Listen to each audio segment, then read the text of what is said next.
नमस्कार मित्रों। कवि हम लेखकों की जीवनी भाग 11 में आज हम हिंदी जगत में आधुनिक कवियों में चर्चित सुप्रसिद्ध कवि केदारनाथ सिंह का जीवन परिचय एवं रचना के विषय में जानेंगे।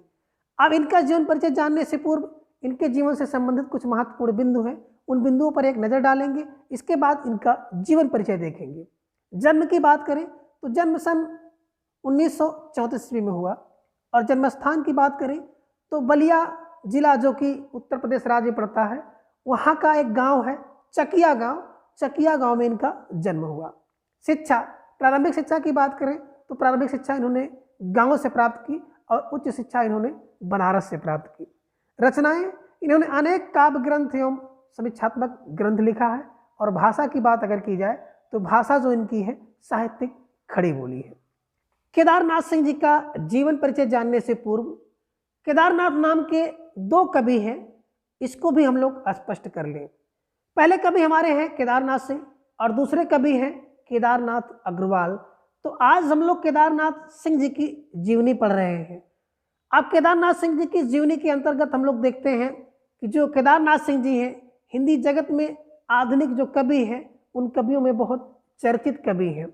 इनका जन्म 7 जुलाई सन 1934 ईस्वी में उत्तर प्रदेश राज्य के बलिया जिले में एक गांव पड़ता है चकिया गांव, जहां की आबादी 5000 थी, उस गांव में हुआ।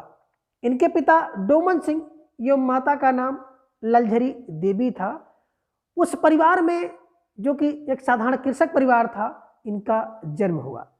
इनकी प्रारंभिक शिक्षा की बात करें तो प्रारंभिक शिक्षा इन्होंने गांव में रहकर ही पूरी की, अर्थात 8 तक की पढ़ाई इन्होंने गांव से की।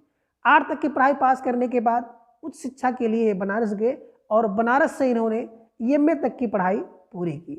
ये अध्ययन काल से ही हिंदी साहित्य में रुचि रखते थे। यही कारण है कि नामी गिरामी जो लेखक हुए, कवि हुए, उनके साथ इनका बड़ा मिलना जुलना था। चाहे डॉक्टर नामवर सिंह हो या काशीनाथ सिंह हो, डॉक्टर त्रिभुवन सिंह, कवि त्रिलोचन, डॉक्टर शिव प्रसाद सिंह और डॉक्टर शंभुनाथ सिंह जी के संपर्क में निरंतर बने रहे। कविता लिखने की प्रेरणा केदार जी को जो है अपने ग्रामीण अंचल से प्राप्त हुई थी। इनके घर की बात करें तो इनका जो घर था वो एक तरफ गंगा और दूसरी तरफ घाघरा थी, तो दोनों के बीच में पड़ता था।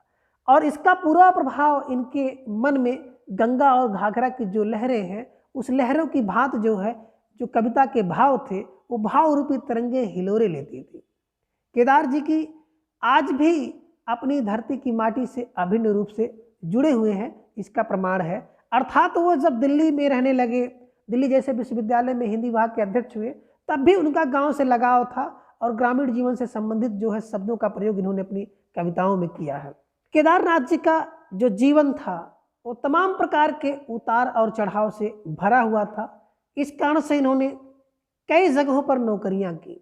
नौकरी के क्रम में सबसे पहले इन्होंने जो कि पहली नौकरी थी 1968 ईस्वी में पडरौना जो कि कुशीनगर पड़ता है, उस कुशीनगर का एक कॉलेज था जिस कॉलेज का नाम था उदित नारायण कॉलेज। वहाँ पर इन्होंने सबसे पहले शिक्षण कार्य शुरू किया और वहाँ पर जब शिक्षण कार्य कर रहे थे उसी समय इनकी पत्नी जी का देहांत हो गया। और जब इनकी पत्नी जी का देहांत हो गया तो कुछ समय गोरखपुर का एक कॉलेज है सेंट एंड्रूज कॉलेज, यहाँ पर भी इन्होंने शिक्षण कार्य किया और आगे के कुछ वर्षों में ये गोरखपुर विश्वविद्यालय के अध्यापक हुए, प्राचार्य और रीडर पद पर इन्होंने काम किया। और जब ये गोरखपुर में कार्य कर रहे थे तो उसी समय इन्हें देश के सुप्रतिष्ठित विश्वविद्यालय, जिसे हम लोग जवाहरलाल नेहरू विश्वविद्यालय के नाम से जानते हैं, दिल्ली में इनको हिंदी विभागाध्यक्ष के रूप में नियुक्ति मिली।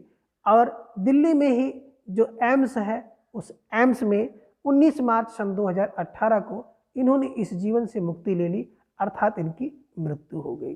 केदारनाथ सिंह जी की रचनाएं, अगर हम रचनाएं की बात करें तो केदारनाथ सिंह जी ने हिंदी साहित्य में अनेक रचनाएं दी हैं। बिल्कुल अभी एक इनकी बड़ी प्रतिष्ठित और प्रसिद्ध रचना है जो प्राय परीक्षाओं में पूछी जाती है। दूसरी रचना आपको देखने को मिलती है जमीन पक रही है, और अगली रचना है यहाँ से देखो। अकाल में सारा से एक बड़ी प्रसिद्ध रचना है। उत्तर कबीर की बात करें तो तमाम प्रकार की परीक्षाओं में पूछी जा चुकी है। और कुछ अन्य कविताएं हैं जैसे मेरे समय के शब्द, एक कविता, बाघ एक लंबी कविता है जो कि बहुत प्रसिद्ध कविता है और परीक्षा में पूछी जाती है। आगे एक कविता दशक और ताना बाना, उनकी बड़ी प्रसिद्ध और चर्चित कृतियाँ हैं। कल्पना और छायावाद, ये भी आधुनिक युग में जो हिंदी कविता है, इस कविता में विभिन्न विधान, या आप कह सकते हैं एक समीक्षात्मक ग्रंथ है। काव्य भाषा की बात करें तो केदारनाथ जी ने काव्य भाषा के रूप में आम बोलचाल की शब्दावली का सबसे अधिक प्रयोग किया है और उसमें यथातथ कहीं जो भोजपुरी का पुट भी आपको देखने को मिलता है। केदारनाथ जी का मानना है कि कविता का सबसे सीधा संबंध भाषा से है, क्योंकि भाषा जो है प्रेषणीयता का सर्वसुलभ माध्यम है। अतः शुद्ध कविता जैसे किसी चीज की कल्पना बिल्कुल बेमानी है। समाज के प्रत्येक सदस्य की छोटी सी छोटी जो चेतन क्रिया है किसी न किसी अंश में सामाजिक होती है। फिर कविता तो समाज के सबसे अधिक संवेदनशील व्यक्ति की चेतन क्रिया है, उसकी सामाजिकता असंदिग्ध है। कविता अपने अनावृत रूप में केवल मात्र एक विचार, एक भावना, एक अनुभूत, एक हृदय, इन सब का कलात्मक संगठन है अथवा इन सब के अभाव की एक तीखी पकड़ होती है। और यह पकड़ जितनी ही स्वाभाविक होगी, कवि का संवेद जो है उतना ही गहरा और प्रभावशाली होगा। तो इसके लिए उसमें वास्तविकता के विभिन्न स्तरों की प्रत्यक्ष जानकारी होनी चाहिए और यह जानकारी 16 आने उसकी अपनी होनी चाहिए। और अगर केदारनाथ की भाषा के संदर्भ में जहाँ तक 16 आने सच जानकारी होने का प्रश्न है, यह कहा जा सकता है कि केदारनाथ सिंह की ग्रामीण जीवन और उसके परिवेश की भरपूर जानकारी है। उनकी भाषा में ग्रामीण शब्द के प्रयोग की एक झलक देखिए। पकते धानों से महकी मिट्टी, फसलों के घर पहली थाप पड़ी, शहरों के उदास कांपते जल पर हेमंती रातों की भाप पड़ी, सुइयां समय की सब ढार हुई, छिन घड़ियों घंटों का पहरा उठा। केदारनाथ सिंह की अनेक ऐसी कविताएं हैं जिनमें उन्होंने ग्रामीण शब्दों का प्रयोग किया है और इन ग्रामीण शब्दों में भोजपुरी के शब्दों का खुलकर प्रयोग भी हुआ है। कुल मिलाकर उनकी भाषा बोझिल नहीं प्रतीत होती है, यह भाव और विचारों की अभिव्यक्ति में पूर्णतया सक्षम है। तो आज की इस वीडियो में बस इतना। अगले वीडियो में फिर हम लोग किसी एक नए कवि के ऊपर चर्चा करेंगे। धन्यवाद।